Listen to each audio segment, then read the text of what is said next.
Good morning. Today, breaking news, an historic day for the United States, Israel, and the world. The U.S. bombs Iran.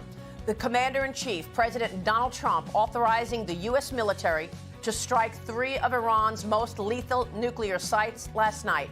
We know of no human casualties, but Iran's nuclear infrastructure appears to be badly damaged in the biggest B-2 stealth bomber action we have ever seen, including obliterating Iran's most significant uranium-enriched Fordo site built underground in the mountains in Iran. Here's President Trump last night. Tonight, I can report to the world that the strikes were a spectacular military success. Iran's key nuclear enrichment facilities have been completely and totally obliterated. For 40 years, Iran has been saying death to America, death to Israel. But if peace does not come quickly, we will go after those other targets with precision, speed, and skill.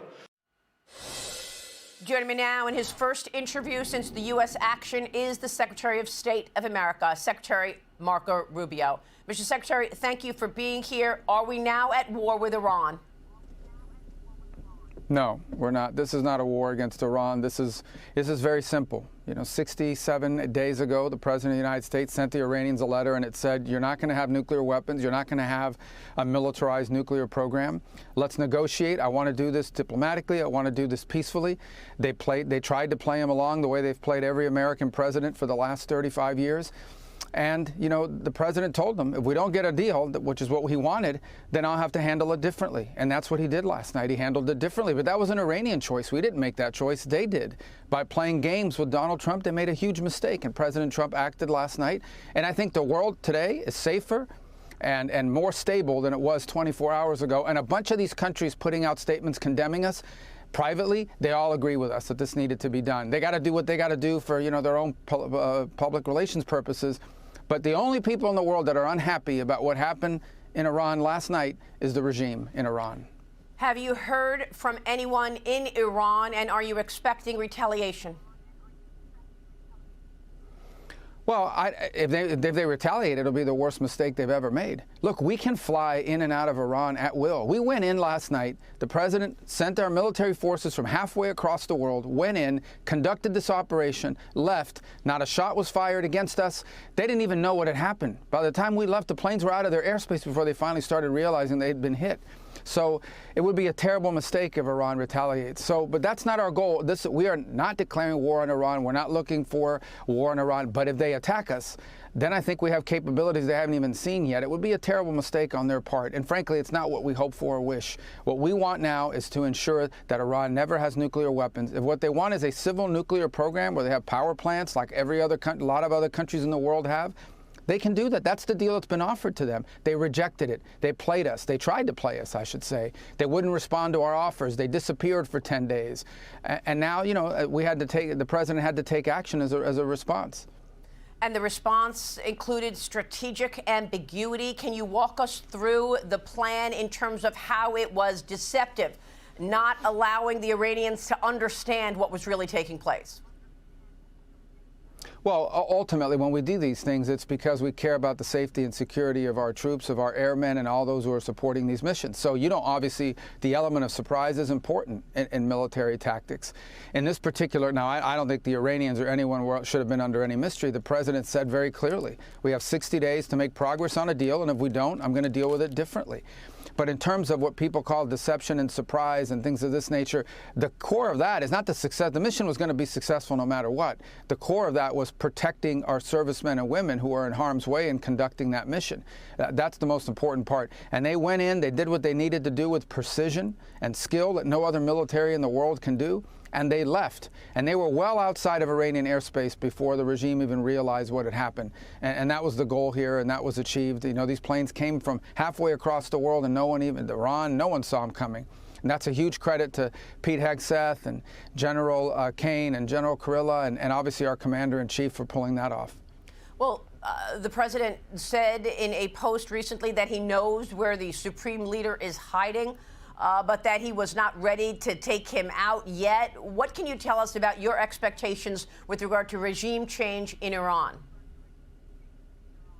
Well, that's certainly not the goal of what we're working on here. The goal is stated very clearly in a letter the president sent the Supreme Leader about 65, 67 days ago. In a letter, he said, you're not going to have a nuclear weapon. Let's negotiate peacefully a solution. We can make a really good deal that's good for Iran, good for America, good for the world. If you don't, however, then I'm going to have to deal with this differently. The Iranians didn't like the letter. They didn't respond to it. They ultimately entered into fake negotiations and tried to play him along. In essence, they thought they could do with President Trump what they've done with presidents in the past and get away with it. And they found out last night that they can't. And the world found out last night that you can't. And that's important, not just on this issue, but for so many other issues happening around the world. I think that what we are seeing is that this is a president that tells you what he's going to do, and then he does it. And I think that to a lot of people, including the Iranian regime, is shocking. What are your expectations in terms of Iran's nuclear capabilities today? Well, they're certainly degraded. Look, at the end of the day, if Iran is committed to becoming a nuclear weapons power, I do think it puts the regime at risk. I really do. I think it would be the end of the regime if they tried to do that. It's certainly been set back from a technical standpoint, not just due to what we did last night, but obviously the Israelis have done incredible work in advance as well. But ultimately, they have to make a decision. It's a very simple decision. If what they want is nuclear reactors so they can have electricity, there are so many other countries in the world that do that, and they don't have to enrich their own uranium. They can do that. But if what they want is a secret program buried in the mountain where no one can see it and inspectors can only come when they say they can come, if that's what they want, then they're going to have big problems, because this is a dangerous, violent, radical regime. Not the Iranian people. We have no problem. We didn't hit Iranian people last night. We hit nuclear facilities. And if what they want is some secret program that looks nothing like the civil nuclear programs around the world, it looks a lot like you're trying to build a bomb, they're going to continue to have problems, not just with us, but with many other countries in the world. Problems like what? What do you mean? Like the problems they're facing right now. Listen, why do we have bases in Saudi Arabia and Kuwait and Qatar and UAE? All of those bases are there to help protect those countries from Iran. Why did Hezbollah exist? Because of Iran. What does Hamas exist? Because of Iran. How do the Houthis exist? Because of Iran. Who built the IEDs that maimed and killed American soldiers in Iraq? Iran. They're behind every problem in this region. They are the sole source of instability in the entire Middle East, and the world's been paying a price for this for 40-something years. Imagine those people having a nuclear weapon, just one nuclear weapon, or even the capability to being on the threshold of having a nuclear weapon. That's what the world was facing. That is unacceptable. President Trump did the world a favor last night, and now Iran should sort of wake up, the Iranian regime should wake up and say, okay, if we really want nuclear energy in our country, there's a way to do it. That offer's still there. We're prepared to talk to them tomorrow and start working on that. Steve Witkoff has traveled extensively around the world trying to reach that deal with them, but they play too many games. They play way too many games, and now they've found out. The president has said many times no nuclear weapons, but the ultimate goal also happens to be no biological weapons, chemicals, no drones, no proxy warfare. Do you believe that the Iranians will follow that and you'll achieve the ultimate goal of success here, long term? Well, I don't know what they're going to decide to do next. If they're being rational, I think they realize, if what they want is a country that has a nuclear energy program, they can have that. I mean, many countries around the world, I don't like the regime, but we're not into the regime change business here. We're into the safety and security of the United States business. So that's a choice they'll have to make. I hope they're being rational in their decision making. But I think the most important thing I hope they realize is the game is up. Okay, they have played the world for 40-something years with these nuclear talks and this, delaying things. They got a crazy deal out of John Kerry when he was Secretary of State under the Obama administration, where they got billions of dollars. And by the way, agreed to something that allowed them to continue to build their missile capacity and sponsor terrorism. They've been playing the world for 40-something years. They're not going to play President Trump. And they found out last night that when he says he's going to do something, he'll do it. And he doesn't want to do it. It's not his first choice. But it's the only choice. That's the only choice the Iranian regime left us, because they play too many games. They use diplomacy to hide behind and obfuscate and think they can buy themselves time. They think they're cute. They're not cute. And they're not going to get away with this stuff. Not under President Trump. The Europeans have been feckless pretty much throughout this conflict in the last several weeks. What are your expectations for our partners and allies in Europe? Well, look, I think the Europeans, particularly the Germans, the French, and the Brits, have made very clear that Iran cannot have nuclear weapons. In fact, I think the French, for the first time, have kind of leaned forward even more and said they can't even have an enrichment capability. There are existing sanctions under the old JCPOA that we're no longer a part of, but they remain a part of. Iran is in complete violation. Okay, and so those three countries have to make a decision by no later than October of this year whether to put sanctions back on Iran, snap them back. And we encourage them to continue to press them on that front because that's another set of pressure. So, you know, obviously, you know, these are allies and partners we work with closely on a bunch of issues around the world. And I think they have in their hands a very powerful piece of leverage on the Iranian regime, which is the snapback provisions under the previous JCPOA. And I think so far they've been very tough and strong on that, and we encourage them to continue to do so and to continue to tell the Iranians, the Iranian regime, I keep saying Iranian regime because it's not the people we have a quarrel with, the Iranian regime, they've consistently messaged them, and we're grateful for it, that the solution to this problem is negotiate directly with the Americans. That's another thing. They don't even talk to us directly. We always have to have a middleman. They want to pass messages and notes like we're in third grade. We're not doing that anymore. Direct negotiations, let's talk about how we peacefully resolve this problem. The Europeans have pressured them on that point, and we encourage them to continue to do so and are grateful that they've been doing that so far.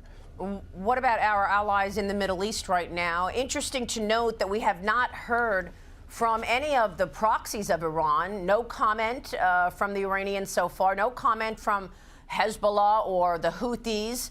What are your reactions there, as well as our allies in the Middle East? President Trump, of course, using his first trip internationally to go and strengthen relations with our friends in the Middle East.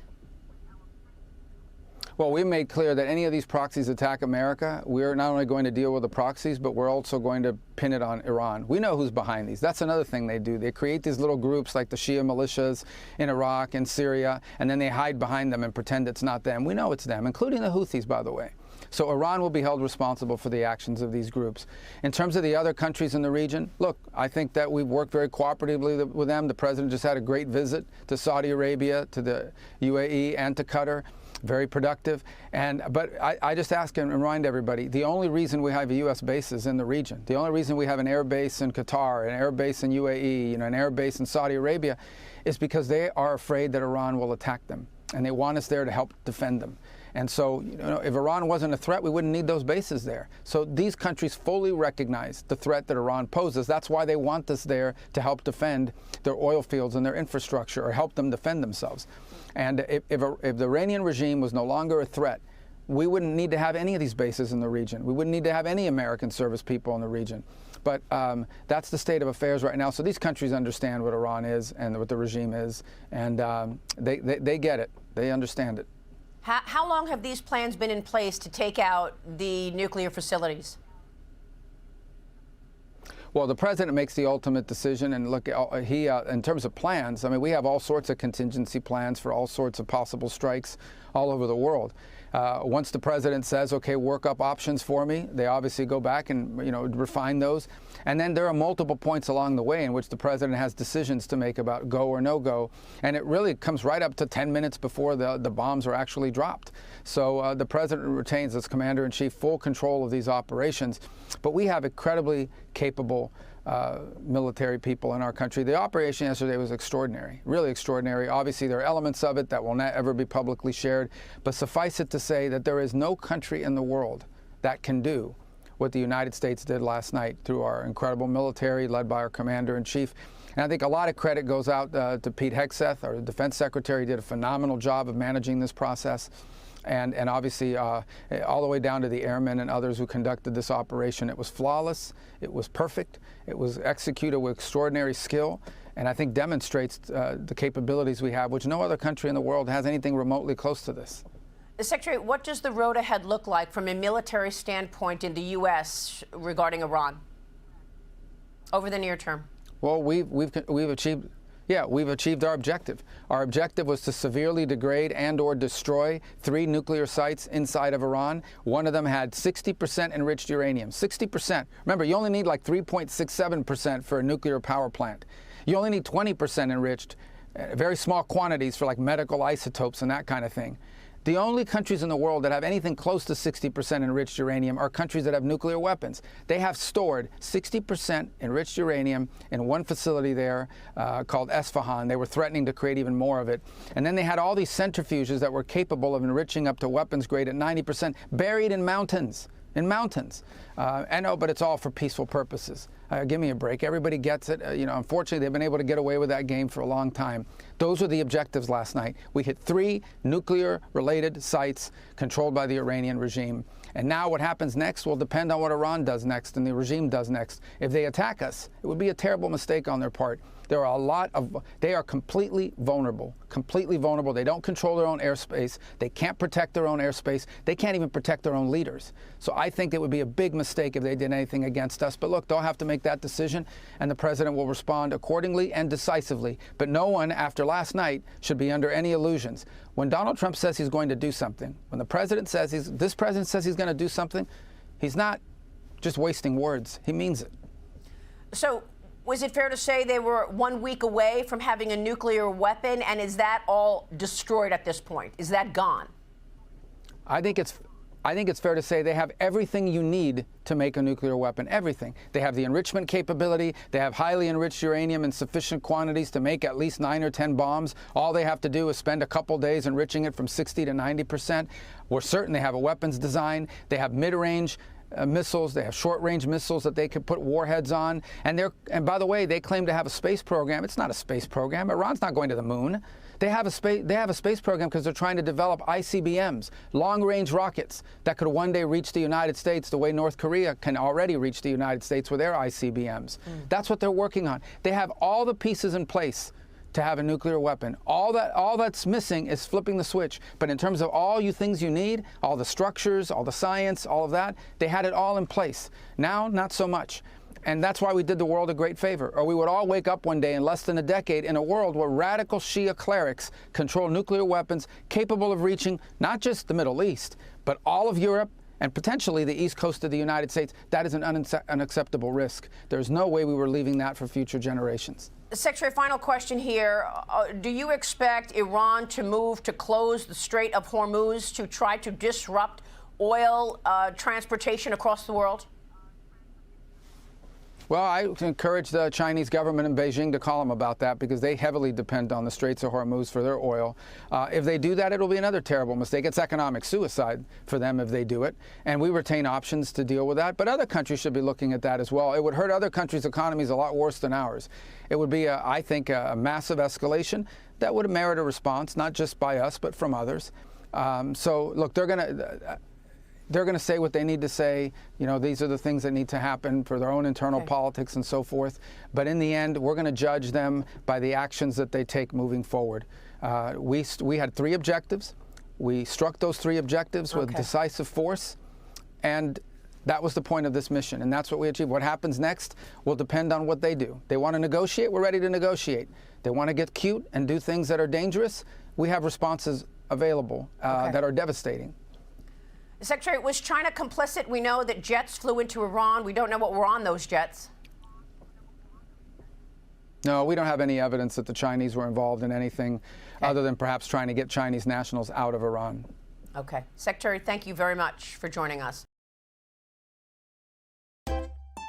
If you enjoy this content, please consider subscribing to my channel to stay up to date with future videos. Thank you for watching.